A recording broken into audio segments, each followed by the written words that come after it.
Hello, learners. Welcome to LearnEnglishPodcast.com. I'm Wason, an American English instructor with 15 years of experience, and today, Lydia and I are exploring a question straight out of science fiction. Can you really improve your English while you're sound asleep at night? Hey everyone, Lydia here. That idea sounds almost too good to be true, Wason. Before we promise magic, let me ask the obvious question so our audience is clear. Is there any science that actually supports learning vocabulary and pronunciation during sleep? Absolutely, Lydia. Neuroscientists have observed a process called memory consolidation during the deep and REM stages of sleep. The brain replays daytime experiences, strengthening neural connections. Play familiar English phrases softly at night, and you're basically giving the brain a highlighted study guide. That makes sense. I always wake up with a song stuck in my head if it was playing quietly the evening before. So, to clarify for listeners, sleep exposure isn't about cramming brand new grammar. It's about reinforcing material you've already met while awake, right? Exactly. Think of it as putting a second coat of paint on fresh walls.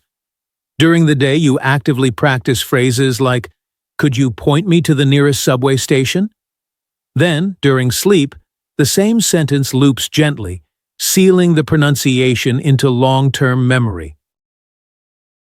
I love the paint analogy. Let's get practical now. Step 1 for success is choosing the right audio. Aim for clear, slow, repetitive content, short dialogues, vocabulary flashcards, or calming stories.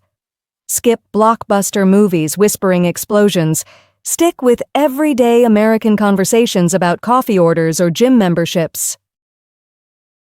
Great examples. Imagine hearing two friends chat. "Hey Sam, want to grab a burger at Five Guys after work?"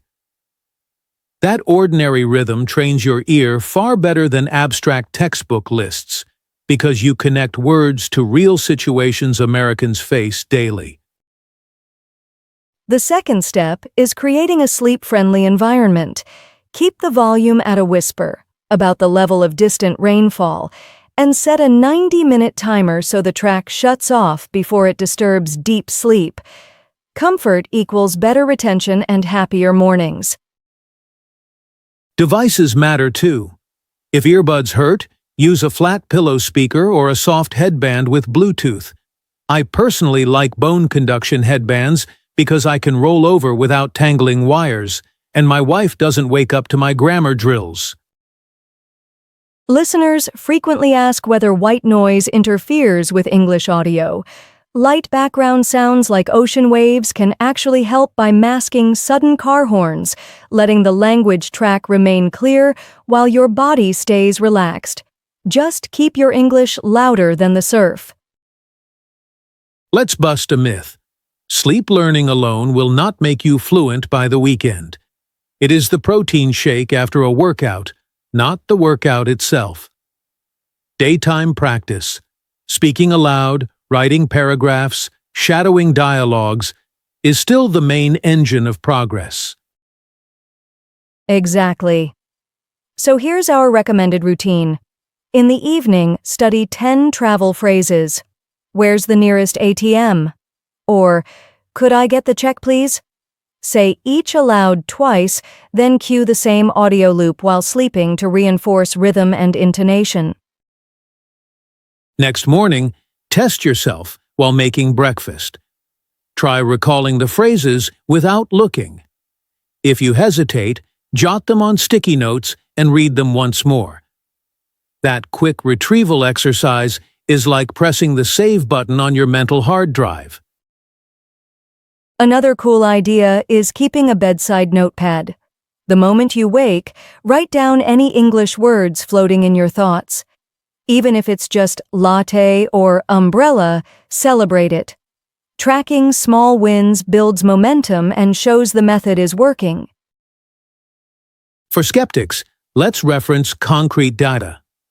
In a Swiss experiment, participants learned Dutch vocabulary, half heard the words replayed during deep sleep. The replay group outperformed the silent group by 30% on recall tests the next day. Evidence beats hype. Neuroscience journals also report heightened hippocampal activity, the brain's memory department, when familiar words accompany slow instrumental music overnight. So don't underestimate those gentle guitar chords paired with your phrasal verb playlist.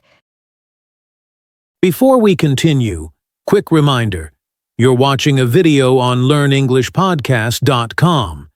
If these geeky insights help, smash the like button so YouTube understands you value educational content delivered with an American accent and a dash of humor. Thanks, Wason. Now, people often ask what playlists look like in practice. I suggest a 3-part mix.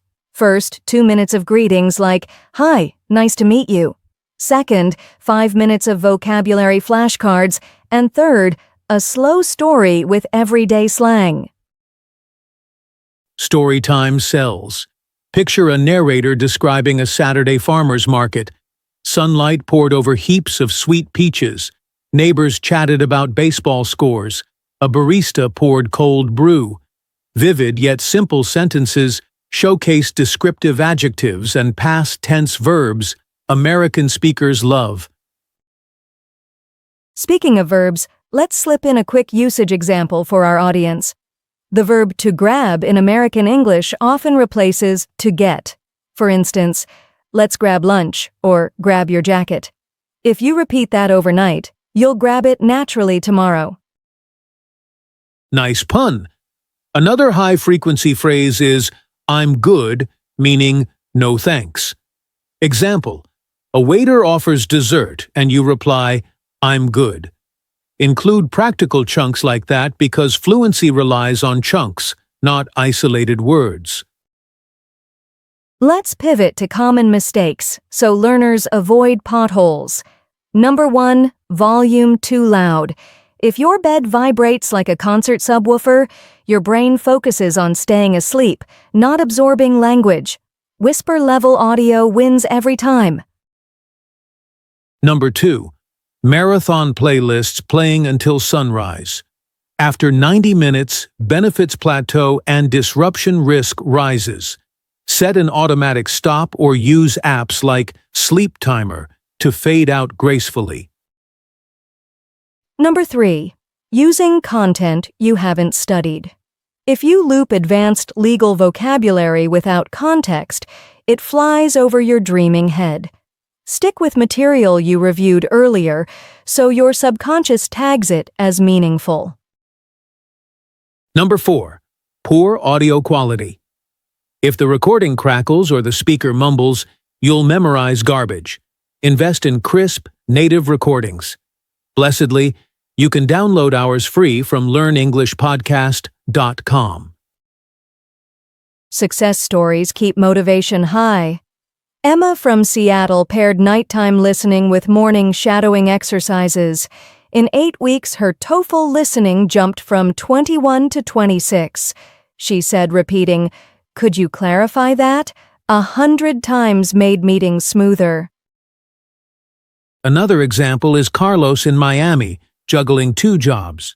He recorded workplace phrases like "clock in, clock out" and "can you cover my shift?" Played them overnight. Within a month, his co-workers noticed faster replies and fewer translation pauses. Those anecdotes prove the technique works across accents and lifestyles, but only with consistency. Aim for at least 4 weeks before judging results. Brains adapt slowly, like muscles. You don't bench press once and expect superhero biceps. Let's condense everything into our acronym, SLEEP.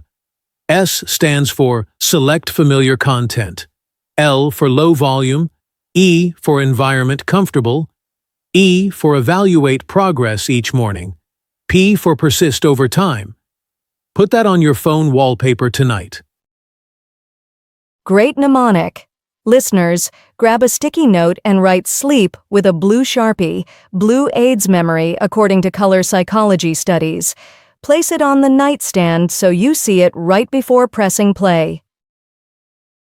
Quick interactive moment. Pause this video, say aloud 3 polite questions Americans use daily. Could you help me? Would you mind waiting a moment?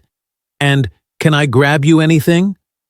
Record yourself, then schedule the playback for tonight's session. Nice assignment. When you wake, listen again and rate clarity on a scale of 1 to 5. If you score below 3, rehearse in the shower. The bathroom echo is an underrated pronunciation coach. Another habit hack: pair your sleep playlist with a relaxing aroma like lavender. Studies from Johns Hopkins show scent triggers memory retrieval. Smell lavender at night, then sniff the same oil while reviewing flashcards after breakfast. Speaking of breakfast, I practice recalling vocabulary while flipping pancakes. Multitasking engages motor skills and reinforces language. Try saying, "I'm whisking batter," or "I'll pour maple syrup." Use real-time verbs for deeper retention. We're approaching the home stretch, so let's list the 5 golden rules one more time. Familiar material, whisper volume, comfy gear, morning review, and relentless consistency. Miss one, and your results shrink like a sweater in hot laundry. Quick safety note: if you feel earbuds cause ear soreness, switch immediately. Your health matters more than any hack.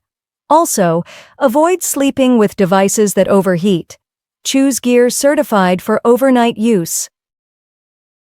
Let's summarize our episode in 60 seconds. Sleep learning reinforces daytime study. Science backs it. Choose slow dialogues, set a timer, track progress.